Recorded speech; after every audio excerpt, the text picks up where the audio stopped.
দর্শক স্বাগত এশিয়ান সংবাদ বিশ্লেষণে। এশিয়ান সংবাদ বিশ্লেষণের পুরোটা সময় জুড়ে আপনাদের সাথে রয়েছি আমি উর্মি আক্তার।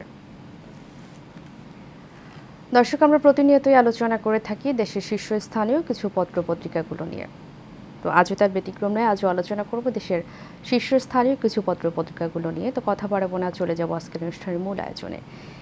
বর্তমানে আমার হাতে একটি মাত্র পত্রিকা এসে পৌঁছেছে, দেখে নেব সেগুলির প্রধান প্রধান শিরোনাম পড়ি। তো এই মুহূর্তে আমার হাতে প্রথমেই রয়েছে দৈনিক সময়ের আলো। সময়ের আলো একটি বড় করে শিরোনাম করেছে, ভরা মৌসুমেও কেন অস্থির চাল বাজার। বস্তায় চালের দাম বৃদ্ধি 250 থেকে 300 টাকা। ধানের দাম বেড়েছে মন প্রতি 200 টাকা।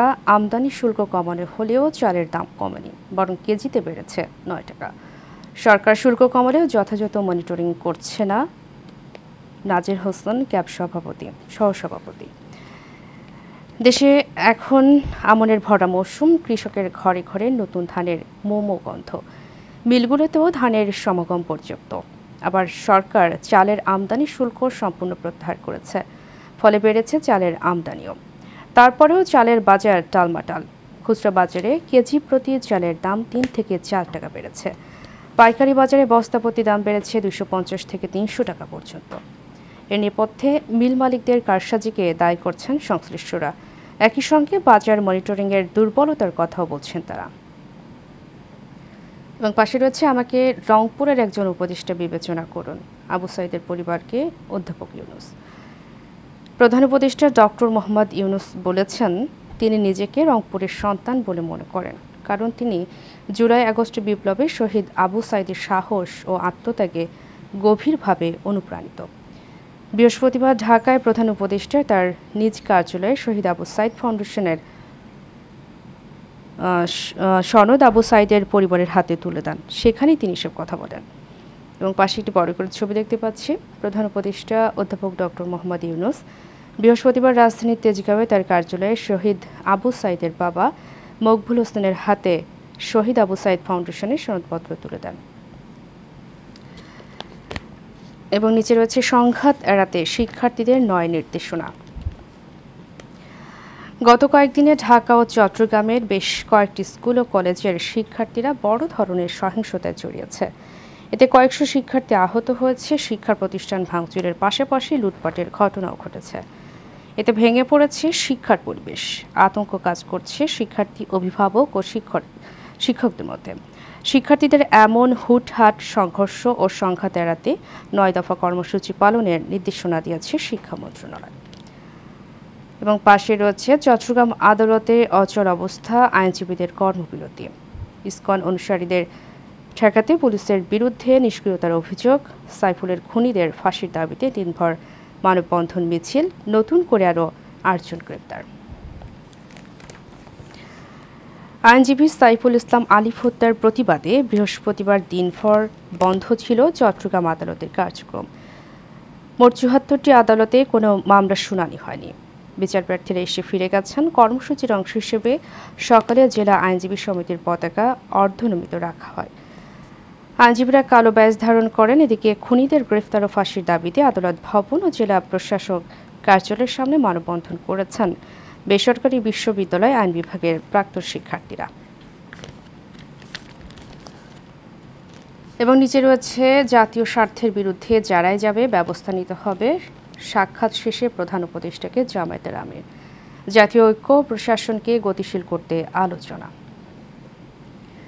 জামায়াতে ইসলামীর আমির ডাক্তার শফিকুর রহমান বলেছেন, শুধু ইসকন নয়, জাতীয় স্বার্থের বিরুদ্ধে যারাই যাবে তাদের বিরুদ্ধে ব্যবস্থা নিতে হবে। দল মত ধর্মে ভিন্নতা থাকবেই, এটা স্বাভাবিক, কিন্তু জাতীয় স্বার্থে আমাদের যেন একমত থাকতে পারি। বৃহস্পতিবার রাতে রাষ্ট্রীয় অতিথি ভবন যমুনায় অন্তর্বর্তী সরকারের প্রধান উপদেষ্টা ডক্টর মোহাম্মদ ইউনুসের সঙ্গে সাক্ষাৎ শেষে তিনি সব কথা বলেন। জামায়াতের আমির বলেন, দেশের বিদ্যমান পরিস্থিতি নিয়ে প্রধান উপদেষ্টার সঙ্গে কথা বলেছি। আগামীতে দেশ কিভাবে শান্তি শৃঙ্খলার মধ্য দিয়ে নির্বাচনের দিকে এগোতে পারে সেই বিষয়গুলো নিয়ে আলোচনা হয়েছে। এবং তার পাশে রয়েছে, ভারতের পার্লামেন্টে বাংলাদেশ পরিস্থিতি নিয়ে আলোচনা। ভারতের লোকসভায় বাংলাদেশের সাম্প্রতিক পরিস্থিতি নিয়ে আলোচনা হয়েছে। দেশটির সংবাদ মাধ্যম এনডিটিভি বলছে, লোকসভায় কয়েকজন সংসদ সদস্য বাংলাদেশ পরিস্থিতি নিয়ে কথা বলেন। এদিকে সনাতনী জাগরণ জোটের মুখপাত্র চিন্ময় কুমার দাসকে গ্রেফতার এবং পরবর্তী ঘটনাবলী নিয়ে ভারতের প্রধানমন্ত্রী নরেন্দ্র মোদীর সঙ্গে বৈঠক করেছেন দেশটির পররাষ্ট্রমন্ত্রী এস জয়শঙ্কর। এমন পাশে রয়েছে সৌহার্দ্যপূর্ণ এই সম্পর্ক কোনোদিন ভাঙবে না হাইকোর্টের মন্তব্য। উচ্চ আদালতের একটি বেঞ্চ বলেছেন, আমরা মনে করি দেশের সংখ্যাগরিষ্ঠ নাগরিক মুসলমান হলেও মুসলিম, হিন্দু, বৌদ্ধ, খ্রিস্টান ও পার্বত্য এলাকার বাসিন্দাদের মধ্যে অত্যন্ত গুরুত্বপূর্ণ সম্পর্ক রয়েছে। দেশের মানুষ অত্যন্ত সৌহার্দ্যপূর্ণ। আমাদের বিশ্বাস এই সম্পর্ক কোনোদিন ভাঙবে না। বৃহস্পতিবার বিচারপতি ফরহাদ মাহবুব ও বিচারপতি দেবাশিস রায়ের হাইকোর্ট বেঞ্চ এ মন্তব্য করেন। গণমাধ্যমের প্রতিবেদন উপস্থাপন করে স্বপ্রণোদিত হয়ে ইসকন নিষিদ্ধ ও তিন জেলায় 144 ধারা জারি করতে আদেশ চেয়ে আইনজীবী মনির উদ্দিন গত 27 নভেম্বর আবেদন করেন। পরে আদালত এই বিষয়ে রাষ্ট্রপক্ষের কাছে অগ্রগতি জানতে চান। সে অনুসারে রাষ্ট্রপক্ষ বৃহস্পতিবার সকালে অবহিত করেন। এবং নিচে রয়েছে, রোববার থেকে চাহিদা অনুযায়ী টাকা পাবেন গ্রাহকরা। চাহিদার চেয়ে বেশি অর্থ না তোলার পরামর্শ। মব জাস্টিস মেনে নেওয়া হবে না। আগামী রোববার থেকে ব্যাংকগুলোতে চাহিদা অনুযায়ী টাকা পাবেন গ্রাহকরা। তবে চাহিদার চেয়ে বেশি অর্থ না তোলার পরামর্শ দিয়েছেন কেন্দ্রীয় ব্যাংকের governor doctor Ahsan H Mansur. তিনি বলেন, 22,500 কোটি টাকা ছাপিয়ে সংকটে থাকা 6 ব্যাংককে তারল্য সহায়তা দিয়েছে বাংলাদেশ ব্যাংক। তারল্য সহায়তা পাওয়া ব্যাংকগুলো হল first security Islami bank, social Islami bank, global Islami bank, union bank, Exim bank ও ন্যাশনাল ব্যাংক। গতকাল বৃহস্পতিবার কেন্দ্রীয় ব্যাংকের governor doctor Ahsan H Mansur এসব কথা বলেন। এবং নিচে রয়েছে,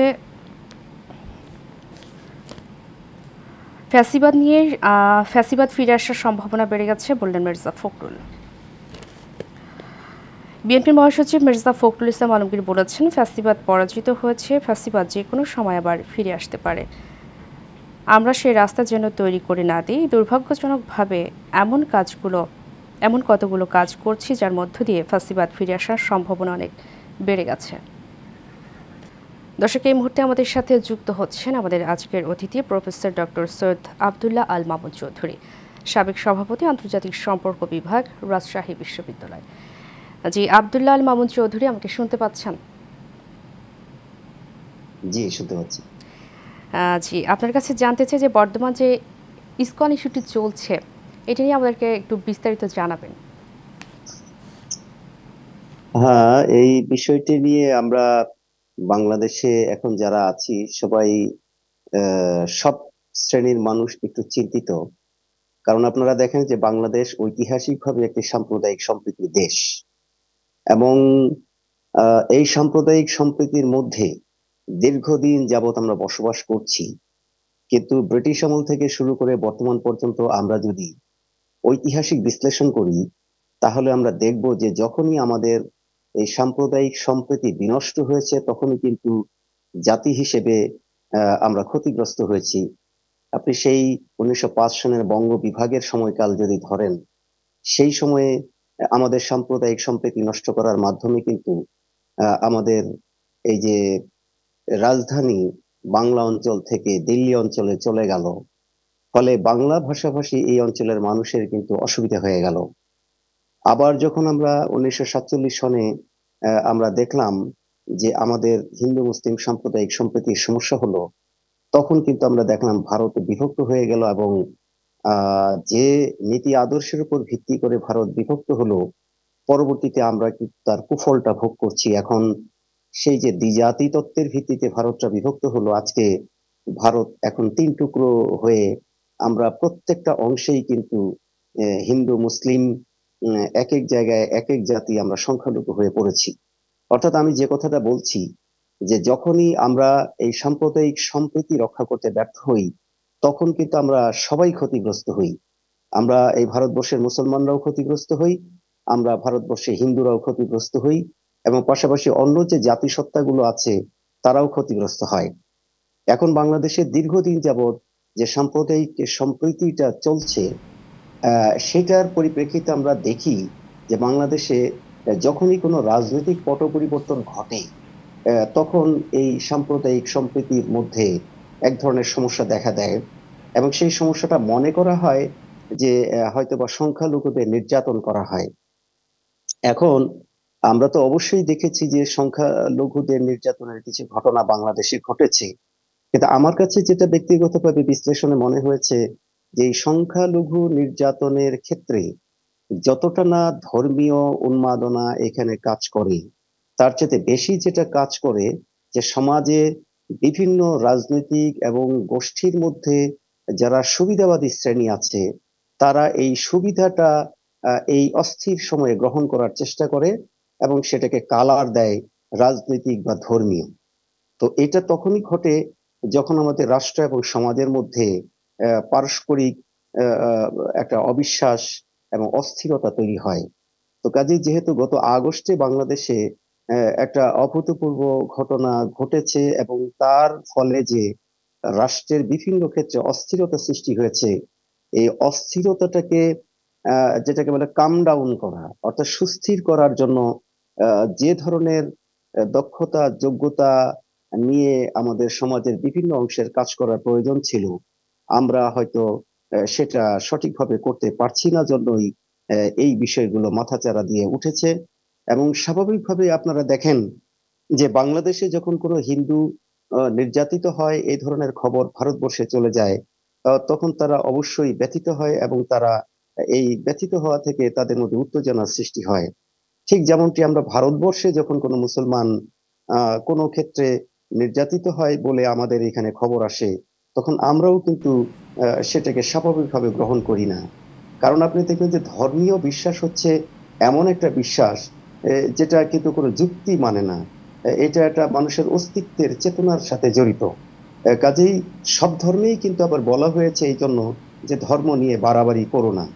কিন্তু আমরা কিন্তু এই যে রাজনৈতিক ভাবে বা বিভিন্ন গোষ্ঠী এই যে ধর্মীয় জায়গাটাই ব্যবহার করার চেষ্টা করে।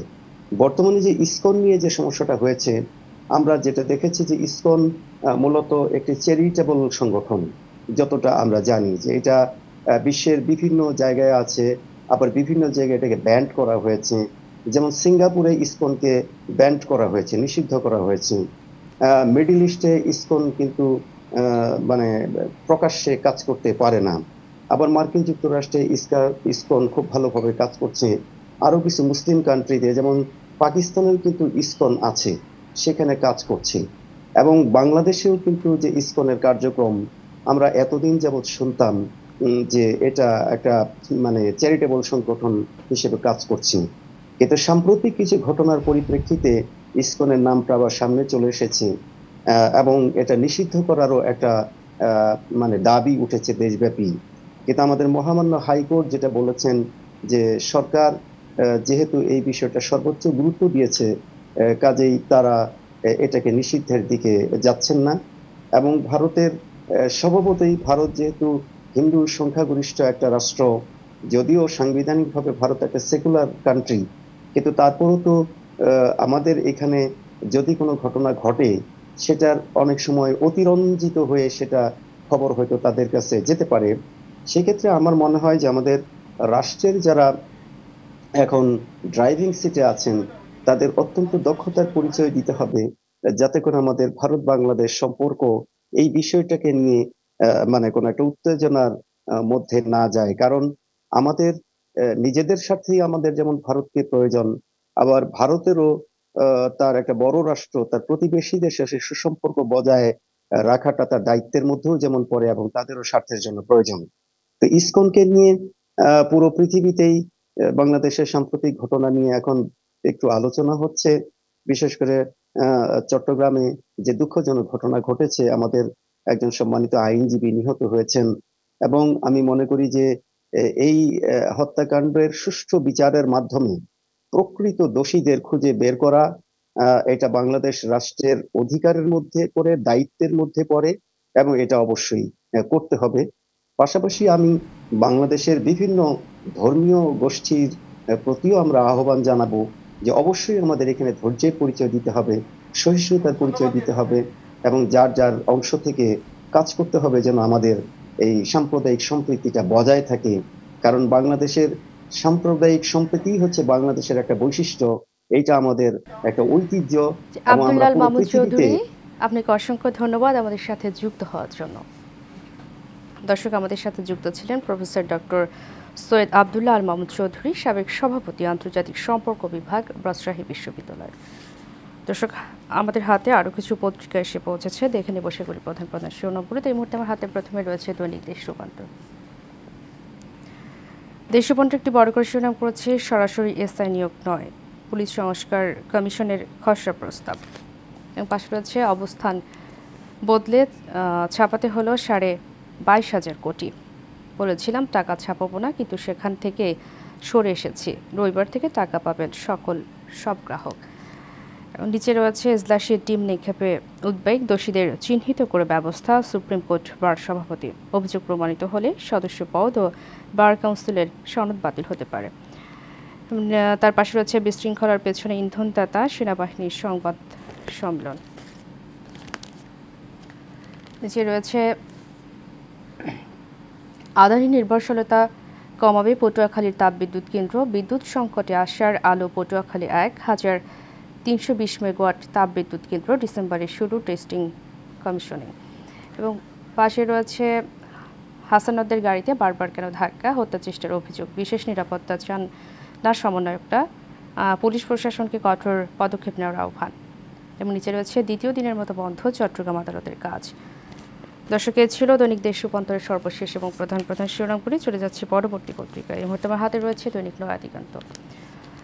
নয়া দিগন্ত একটি লাল কালি দিয়ে বড় করে শিরোনাম করেছে দেশে বিশৃঙ্খলার পেছনে রয়েছে ইন্ধনদাতারা। সংবাদ সম্মেলনে সেনা সদস্যদের বক্তব্য, চট্টগ্রামে বড় অঘটনে ব্যর্থ করা হয়েছে। এবং নিচে রয়েছে বিভিন্ন আদালত প্রাঙ্গণে অনাকাঙ্ক্ষিত ঘটনায় প্রধান বিচারপতির উদ্বেগ এবং জাতীয় ঐক্য গড়ে তোলার আহ্বান জামায়াতের আমিরের, ডক্টর ইউনূসের সাথে বৈঠক। এবং নিজেকে রংপুরের সন্তান মনে করেন বললেন প্রধান উপদেষ্টা, আবু সাইদের পরিবারের সাক্ষাৎ। এবং নিচে রয়েছে ব্যাংক থেকে এখন আর টাকা চুরি হচ্ছে না বললেন গভর্নর। এবং নিচে দেখতে পাচ্ছি দুর্নীতিবাজদের সম্পদ বাজেয়াপ্ত করতে না পারলে কিসের বিপ্লব, প্রশ্ন দেবপ্রিয়ের। রোববার প্রধান উপদেষ্টার কাছে দুর্নীতি শ্বেতপত্র হস্তান্তর।